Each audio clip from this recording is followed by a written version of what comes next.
It is the savage nation. We're fighting the last major battle that any American citizen can possibly fight with any reasonable chance of defeating the Bolsheviks who are running this country off the rails.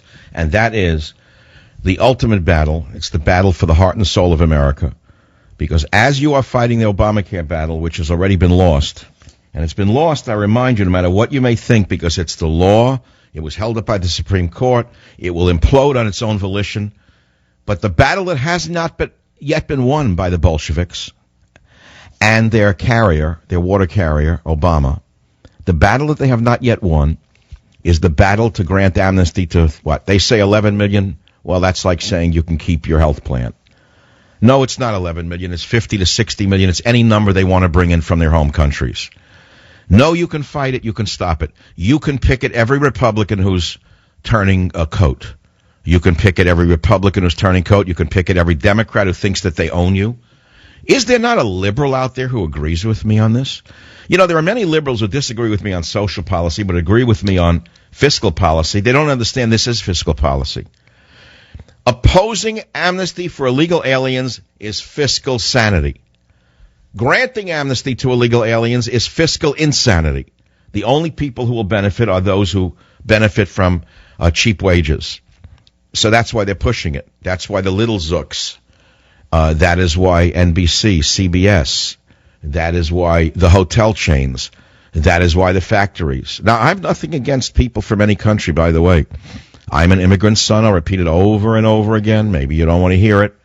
Does that give me any special right to speak about it? No, everyone has a right to speak about it. If illegal aliens can yell their heads off about amnesty, then I can talk about it, can I? I'm not allowed to. It's illegal for me to talk about it. But it's legal for them to take over my national mall while World War II veterans are locked out with barbed wire gates by Barack Hussein Obama. The world is upside down. But Obama's pushing it very hard right now because he owns the church. Church is behind it. And he owns the big businesses. They own him. Who knows what? Who owns who? Who knows who put who where? But I'm warning you again. Things are changing. They're flooding into the country waiting for the amnesty declaration. The third Republican in line just backed immigration, the third in a row. We know that who's done it already. So they're falling. They're falling. Representative David Valdeo, California, on Wednesday became the third House Republican to back a Democratic-led immigration reform bill, meaning amnesty for 60 million illegal aliens. And so now's the third Republican House member to fall. So what good is having a Republican if they're going to follow the Bolsheviks? Speaker John Boehner, you know how important he is. John Boehner is still resisting calls to bring the Senate bill to the House floor. Well, that's very good. What is he holding out for a bigger... remember the other one, Mitch McConnell, the gobbler? He held out against Obamacare. Remember the gobbler? You remember the gobbler he held out to the last minute until he got a bridge to nowhere? Remember that one? Where's the gobbler stand on this? So last week, Obama mounted his pressure on House GOP lawmakers to pass amnesty by the end of the year. Obama said he'd be open to any legislation as long as it includes a path to citizenship for the 50 million illegal aliens, which is, my friends, let me explain to you again. Illegals of any ethnicity are owed nothing. Their demands are of no value to me. They broke the law by coming here. They can all go home if they don't like it here.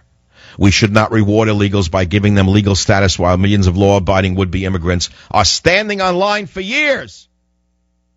Only after we secure the borders, only after all current work permits, all green cards, and citizenship applications have been approved, should we even begin to talk about work permits to those 50 million illegal aliens already in the country.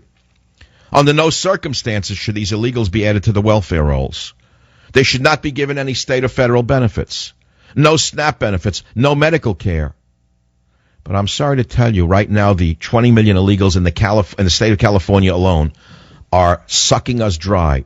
I will repeat it. It's ugly. It's offensive, but I'll say it anyway. The 20 million illegal aliens, the non-citizens in this state, have bankrupted the state. Never mind the propaganda of Jerry Brown and his newspapers, which he owns.